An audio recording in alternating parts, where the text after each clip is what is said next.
Hello, blessings to you. Thank you for joining me at Inner Landscapes. This is for all of my strong and courageous Leos for their month of May 2023, and this is for my Leos with their sun sign in Leo placed in the second house. It's been a while. May has been a very busy month. It's called on me for many different things that have kept me busy and also drained me a little bit, especially over the last couple of weeks. But I am back, and although I wanted to get these readings out of the way much earlier in May, I'm going to do my best to catch up now. So let's see. What would we like our courageous Leos to know about their month of May, or the rest of their month of May? And as I was saying that, I was getting a very Gemini vibe for some reason. I was going to call you my Geminis, so that may indicate something. We'll see what happens. What would you like our brave Leos to know, our lion-hearted Leo children to know out there? And again, this could be for a child that you are raising or helping raise, or this could be for your own inner child, and you are the sun sign in Leo in the second house that we are reading for. Either or. Either one is fine.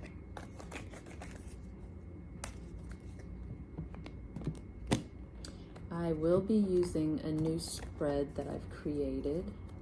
I've been trying it out. It seems to be working.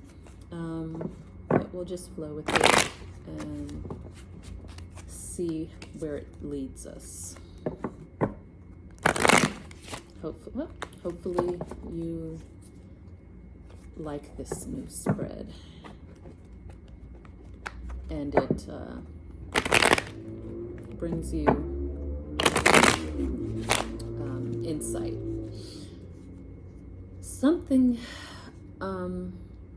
is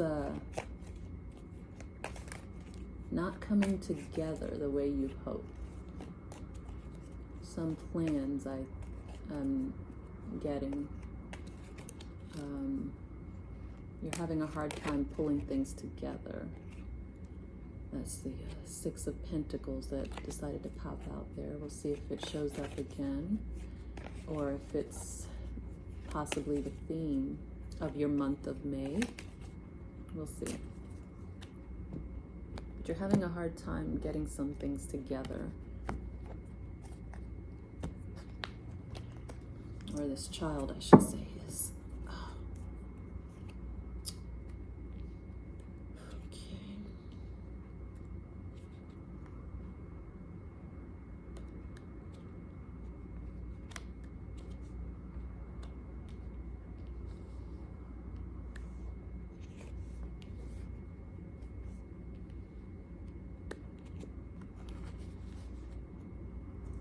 All right.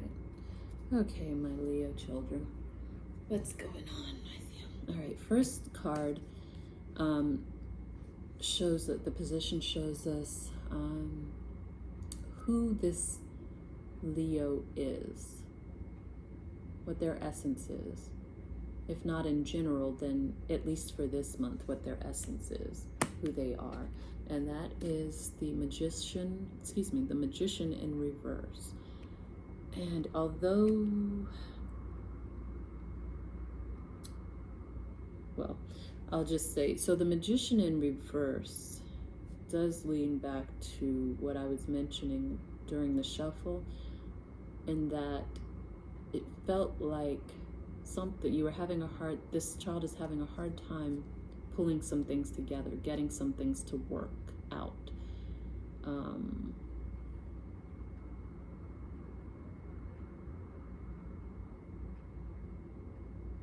And I don't know why, but I'm getting that that's because of the way they're thinking about it. The alignment, it's not that they have all the tools that they need. It's not like they're missing the mental aspect of it. It's just not the mental. And don't forget, that's where everything starts.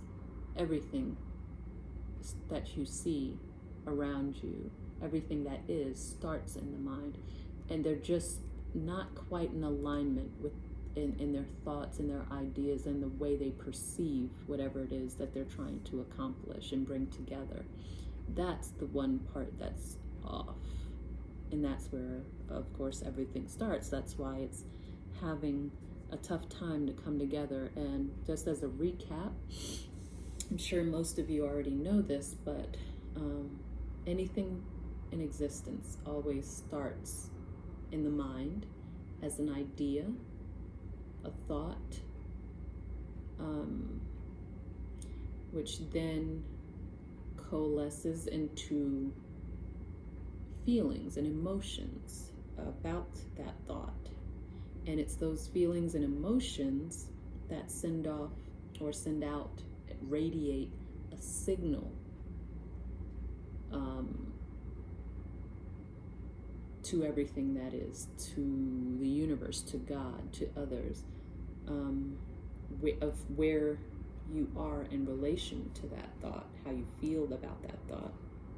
And from there, those gathering emotions that are like a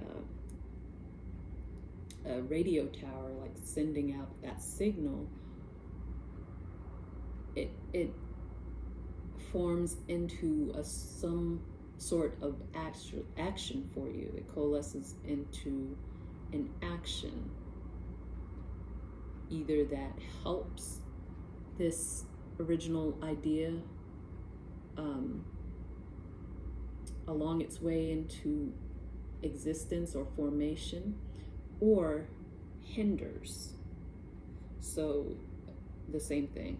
So usually, we try to align our thoughts, feelings, and actions so that they kind of flow into one smooth direction.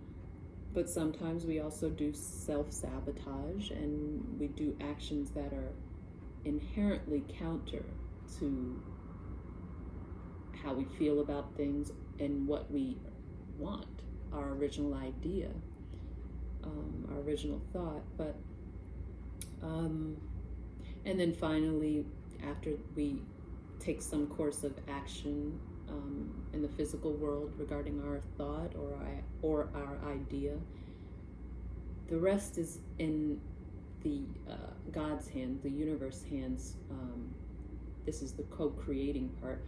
We let it go after that action, and God, the universe, our energies coalesced into something that you can physically see, touch, hear, taste, smell. It comes into manifestation in our physical reality. But what I'm seeing here is that the part that is out of alignment is your original thought. This child, how they're perceiving what they want to happen. So their first step is off. That is why things aren't folding into place easily for them. Okay? Their motivation is the Queen of Swords in reverse. Again, this has to do, swords are all about the mental, the mind state. They're looking towards peace, some sort of peaceful occurrence, situation.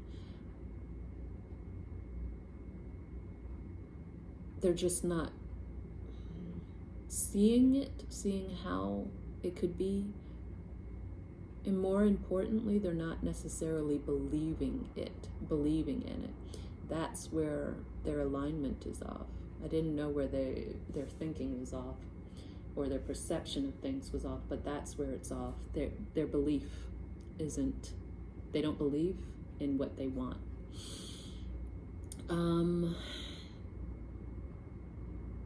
But their motivation is for everything to nicely, peacefully, succinctly come together, fall together. That is what motivates them.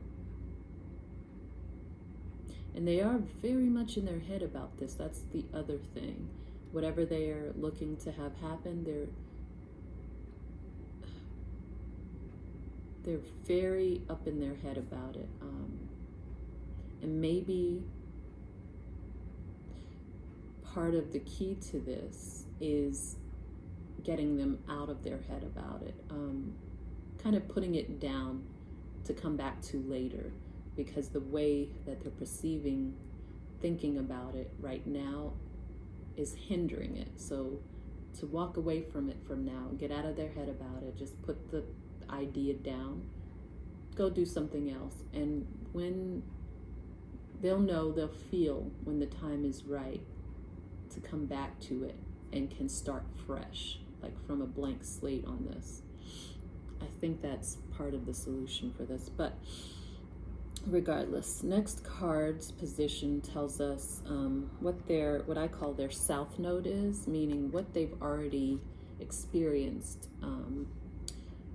come to understand, learn from, whether earlier in this life or in a previous life. Usually it's a previous life, but it's the tools that they've already gained from previous experiences, skills that have already gained. One can say they possibly have already mastered these things, so they have these tools to work with now. Any time that they need to pull out these tools or the skills for this lifetime, they are able to do so. And that is the Four of Pentacles in reverse.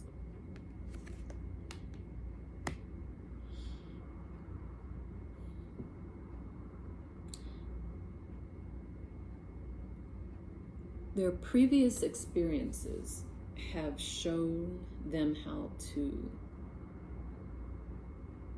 let go of things, to share. That's the word I was looking for. That's the best way to describe this.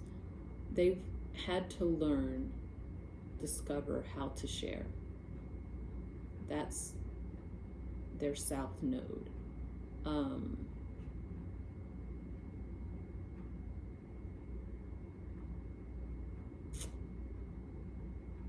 Their south node may be in Virgo. Yeah. But regardless, I'm not saying that they're using these skills right now that they've previously learned, but they have them available to use. They know how to do this. That's something they've already had to experience, the art of sharing, so to speak.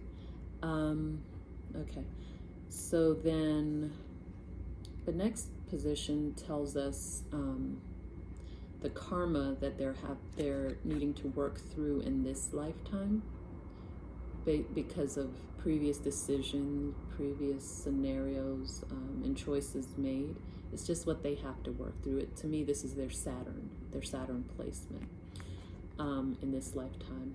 And that is the Moon in reverse.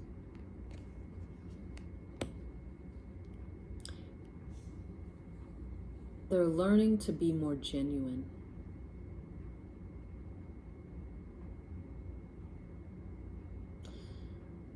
To not hold so many things to themselves. To let their secrets out, to be more of who they are, which is typical Leo essence. That is their karma that they are working out this lifetime, is to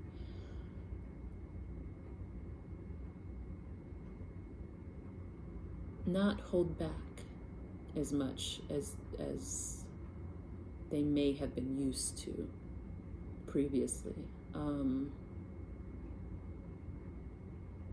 although this is a Leo we're speaking about, there are parts of them that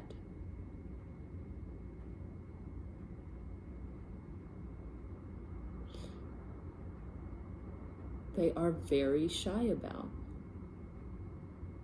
There are parts of them that they love to hold private, which is fine. All of that is fine, but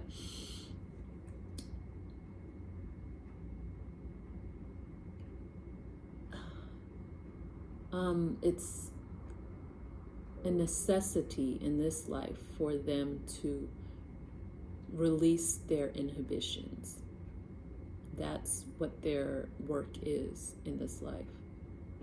Those are the energies they have to work through. How to not hold so much within. How to not hold so many things as secret. Again, we can come back to the South Node, what they've already learned, and how to share at least their physical things. They're also now having to learn how to share more of themselves, going more towards the emotional sense, their private selves, how to share and open up and be truly more of who they truly are, and not hide the innermost parts of themselves, the introverted parts of themselves, how to share that everything that they are with others, the world. All right, next card tells us what their North Node is, what their North Node placement might be.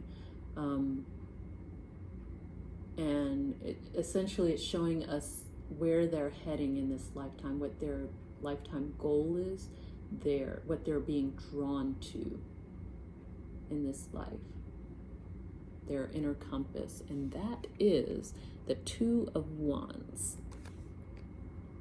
So this tells me that they are being guided to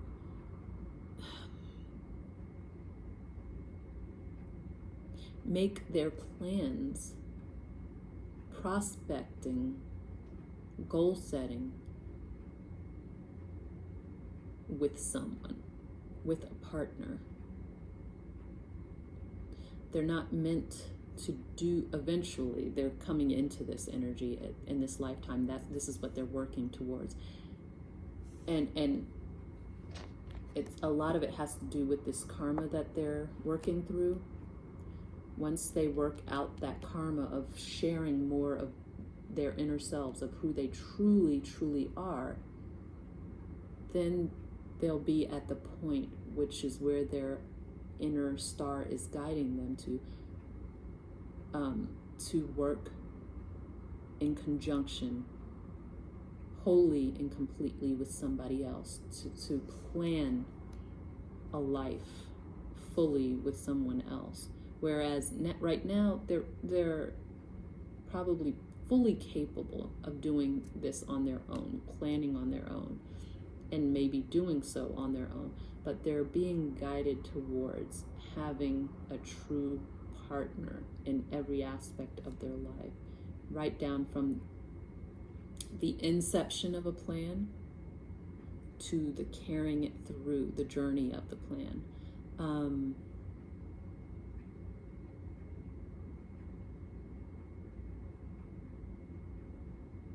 And I also see that this partner will be a great help in helping them to not be in their heads as far as planning as much as they are wont to be naturally or normally. A lot more sharing in every way, not just physical things, but their inner selves. Is what they're heading towards. That's their goal of this lifetime, having a true partner. And you can only do that through true sharing of all of yourself. So that's where they're headed. Then we have the card position that shows how you as the viewer can best support this young Leo, who this person is, how you can best support them in their lifetime.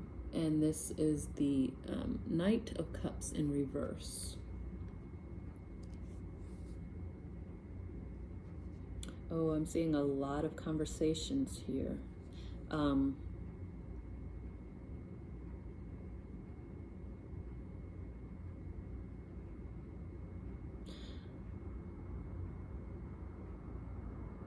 I think this is, maybe you've already had many talks and conversations with this Leo so far, or maybe that's to come. But you can best support this one by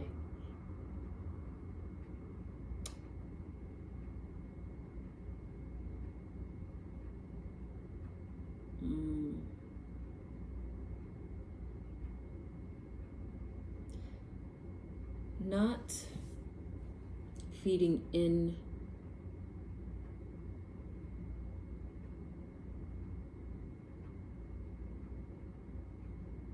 to their romantic fantasies about life.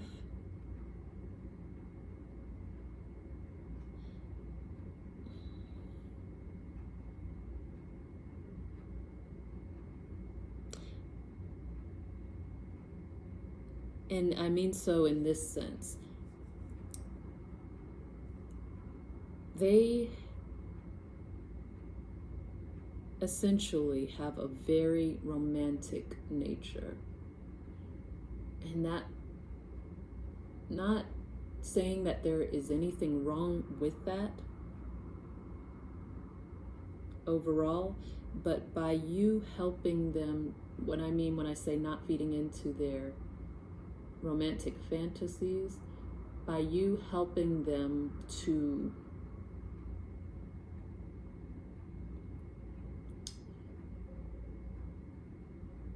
more practically step into themselves at, here's why I say not feeding into the romantic fantasies, because the romantic nature of this Leo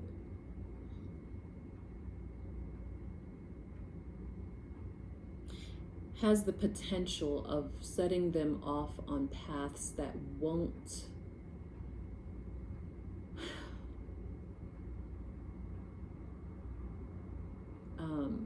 not that it won't lead them anywhere, but it'll lead them to a lot of,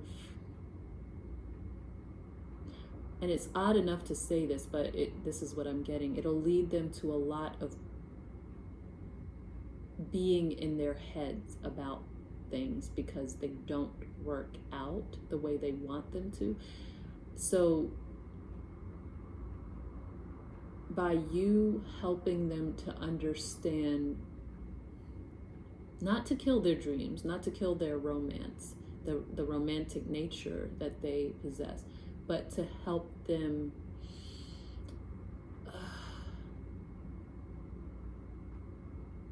what is the best way to put this?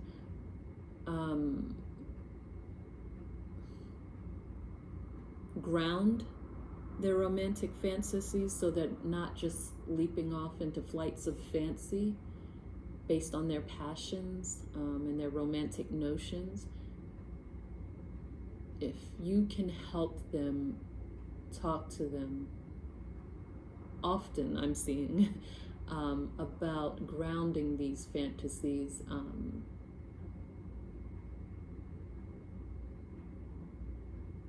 putting them into practical steps of ways that they can work out, or practical ways that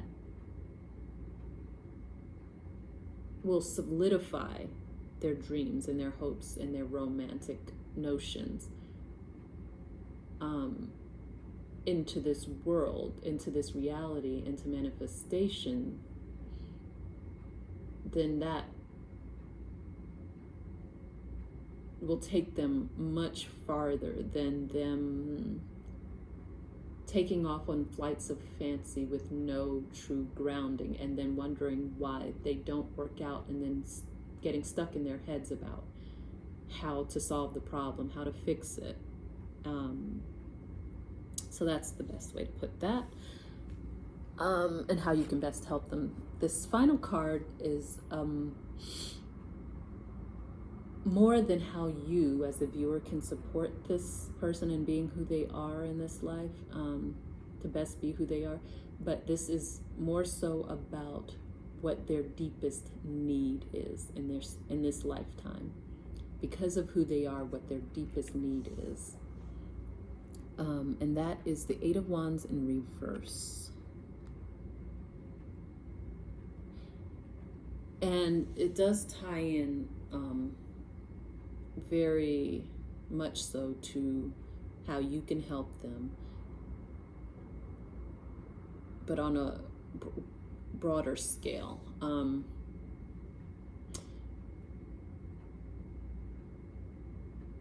They need to be very, very much grounded, as I mentioned before they take off and just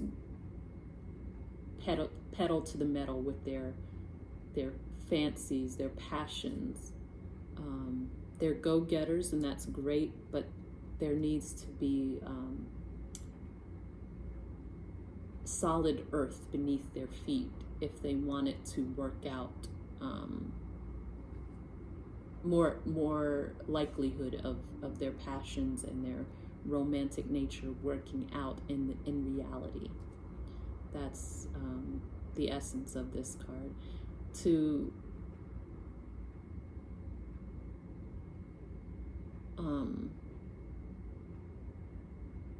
get solid footing before they take off on romantic flights of fancy.